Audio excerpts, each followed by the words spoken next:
Hallo julle en welkom terug en 'n geseënde 2026 vir julle almal. My gebed is dat julle as 'n groep sal kies om hierdie jaar aan te hou om gehoorsaam te wees aan die Here, om getrou te wees in julle navolgelingskap van Jesus en om stadig genoeg te leef dat julle hom hierdie jaar actually sal geniet en dat julle dit actually sal geniet om regtig deel te wees van hierdie community. As jy dalk nuut is by 'n klein groep, hoop ek jy voel baie tuis en ek hoop jou groep gaan vir jou 'n egte gemeenskap word waar jy kan kom nes jy is, saam met wie jy 'n verskil kan maak en waar jy regtig getransformeer kan word elke dag om meer en meer soos Jesus te leef, te praat en om lief te hê soos hy liefhet. Ons het verlede jaar in ons klein groepe 'n in-diepte journey gestap rondom die community revolusie. Ons het vir mekaar gesê community is waarvoor Jesus gesterf het en waarvoor hy opgestaan het uit die dood. So ek wil julle net herinner, moenie vergeet van community revolusie hierdie jaar nie. Moenie vergeet van die mekaar gemeenskap wat ons vir mekaar moet wees nie. En as julle groep dalk nie klaar is met hierdie community revolusie, 'n materiaal van 2025 nie, is julle welkom om dalk eers terug te gaan daarna en dit klaar te maak. Ons wil dit eintlik sterk aanbeveel dat julle daai journey saam sal voltooi. En daarna is julle welkom om ons te join met 2026 se materiaal. So voor ons verder gaan, wil ek julle sommer net hier uitnooi en dalk het julle dit al gedoen, maar vat so 'n paar minute. Deel met mekaar, waar is jy nou hier in die begin van 2026 in jou gemoed, maar ook in jou verhouding met die Here. Chat 'n bietjie hieroor en dan gaan ons aan.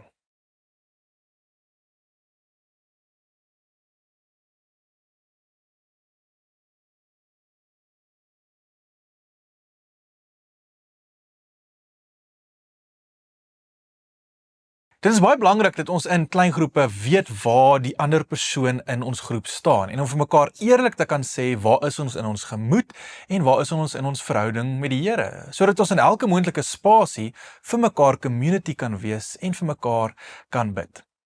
Ek gaan die res van vandag se sessie gebruik om sommer oosterigse visie vir 2026 met julle te deel en ook hoe klein groepe hierdie jaar gaan funksioneer. Daar's nie veel wat verander nie. Van ons kant af gaan materiaal steeds op 'n weeklikse basis beskikbaar gestel word, behalwe tydens skoolvakansies. En julle is steeds welkom om my te kontak deur die jaar met enige vrae of onsekerhede en julle is ook baie welkom om met my te reël om vir julle groep te kom kuier en saam te gesels oor temas sou daar van julle kant af 'n behoefte wees daarvoor. Julle sal onthou as ons so 'n bietjie teruggaan in 2024 het ons die 8 praktyke van klein groepe in diepte bespreek en deurgewerk en deurgebid in ons groepe en dit was aan die hand van ons 4 waardes by Oosterrig: missional, transformational, incarnational en relational, die infusion waardes.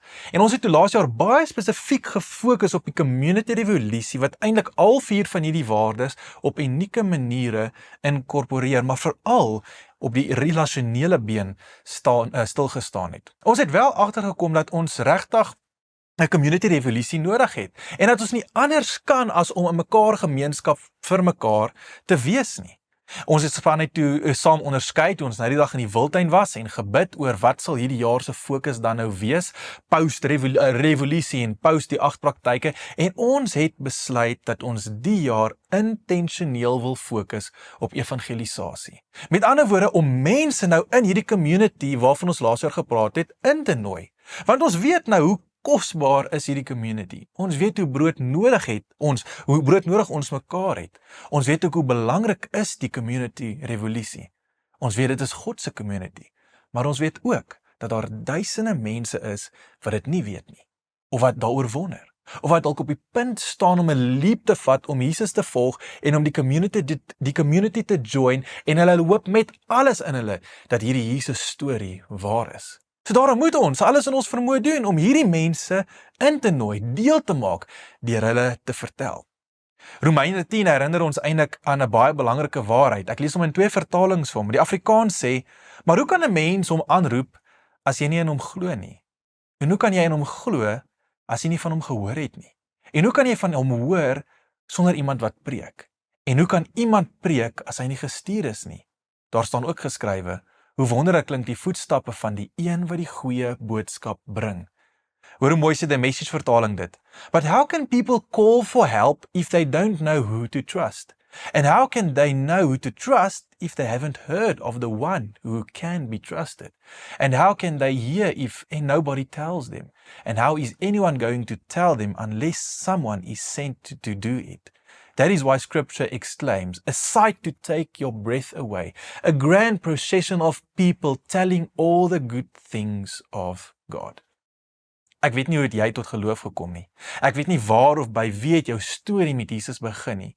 Maar iemand was getrou in hulle uitleef van God se missie en opdrag. Of het jou ouers, of 'n goeie vriend, of 'n pastoor, of 'n dominee, of 'n vreemdeling was, iemand moes jou vertel het van Jesus. Iemand moes jou vertel van wat Jesus vir hulle gedoen het. En ek en jy as Jesus-volgelinge behoort dieselfde te doen. So hierdie jaar gaan dit vanaf Pinkstertyd af ons fokus wees. Ons gaan dit dan lekker saam unpack en leer en saam leer hoe eenvoudig dit is om ander te gaan vertel. Al wat die Samaritaanse vrou by die put gedoen het, na Jesus met haar gepraat het, was om vir almal te vertel wat Jesus vir haar gesê het en wat hy vir haar gedoen het. Is so eenvoudig as dit. En dis waar ons begin, deur jou storie te vertel. Maar soos julle weet, met al hierdie nou gesê, is Pinkster eers vanaf 6 Mei. So vir die eerste deel van die jaar gaan ons verder journey in gebed. Ons leraarspan het in 2025 net verder agtergekom dat mense nie bid nie. Mense weet nie hoe om te bid nie, hulle voel gebed is daunting, hulle voel hulle het nie tyd vir gebed nie. En dit beteken nooit eenvoudig, ons mense bid nie. En dit is so 'n key deel van ons verhouding met Jesus en so 'n key aspek van evangelisasie waarby ons gaan kom om vir ander mense te bid. Martin Luther het gesê, to be a Christian without prayer is no more possible than to be alive without breathing. So ons gaan die volgende paar weke saam fokus op gebed. Gebed is een van die dinge waaroor baie Christene skuldgevoelens het, onseker voel, nie regtig eerlik praat nie. Vir baie van ons voel gebed soos iets waarin ons beter behoort te wees. Iets wat ander mense makliker reg kry. Iets wat ons liewer vermy, want dit voel baie kwesbaar en ontbloting. Iets wat ons ontbloot. Maar ons gaan saam journey deur 'n boek van Richard Foster en die boek se naam is net genoem Prayer. En hy beskryf gebed as finding the heart's true home. En dit begin om God raak te sien, om bewus te wees van hom oralster elke dag. Hoor wat sê hy hierso in die inleiding van sy boek. Hy sê die volgende.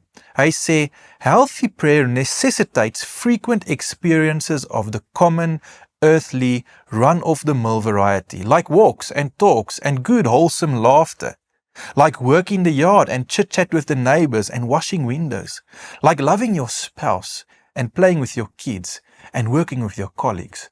To be spiritually fit to scale the Himalayas of the Spirit, we need regular exercise in the hills and the valleys of ordinary life. To find a heart's true home in Jesus, you must be present in the common. Want God is die God oor die mundane dinge. Hy is die God van die gewone. So hier is ons 'n vraag na alles wat ons nou reeds vir mekaar gesê het. Wanneer jy die woord gebed hoor, wat is jou eerste emosie of gedagte wat by jou opkom? Gesels hieroor en dan gaan ons aan.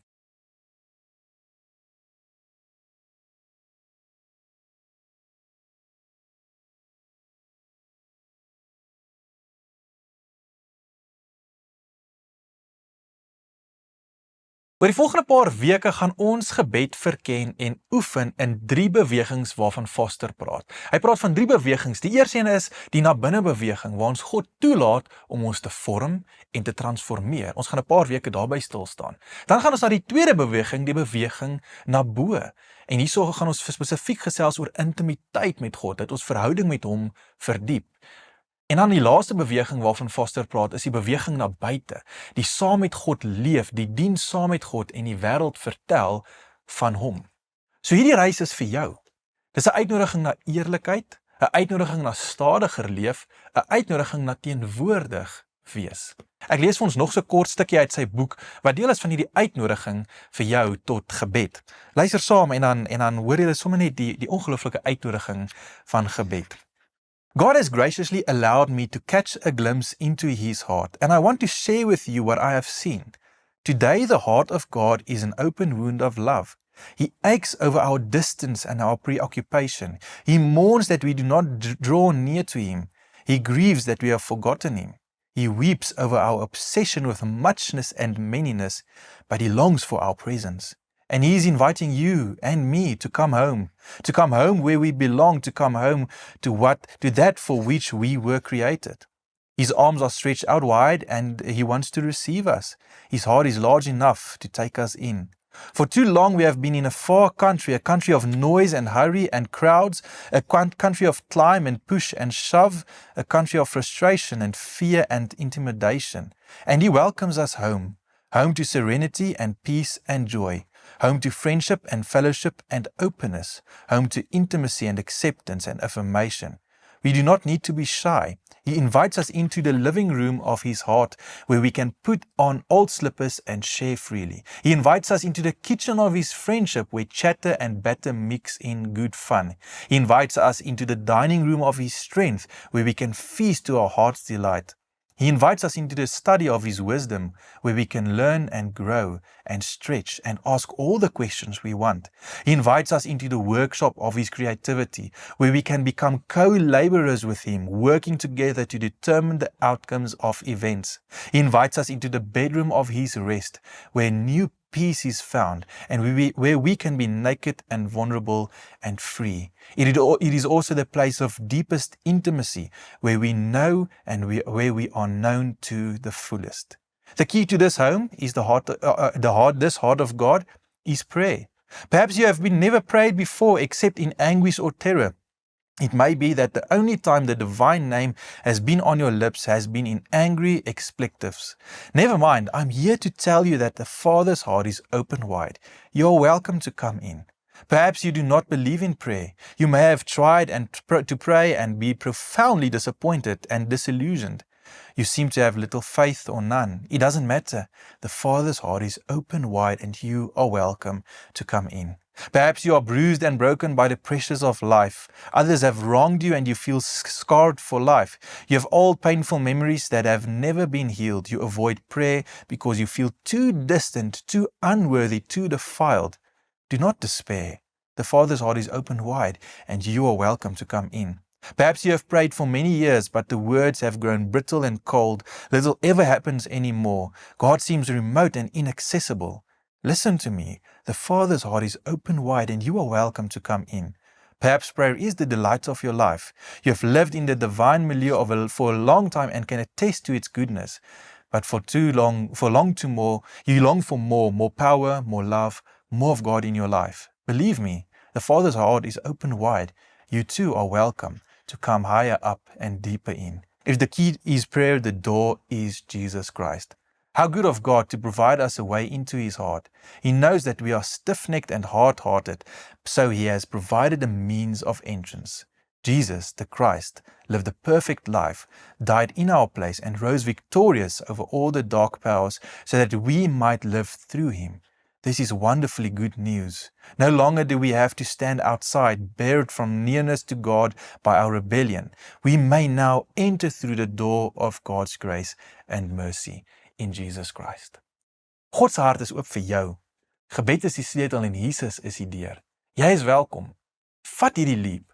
Begin vandag al en journey saam. En ek hoop van harte en ek bid en ek vertrou die Here dat dit vir julle as 'n klein groep 'n ongelooflike jaar van groei en diep verhouding sal wees.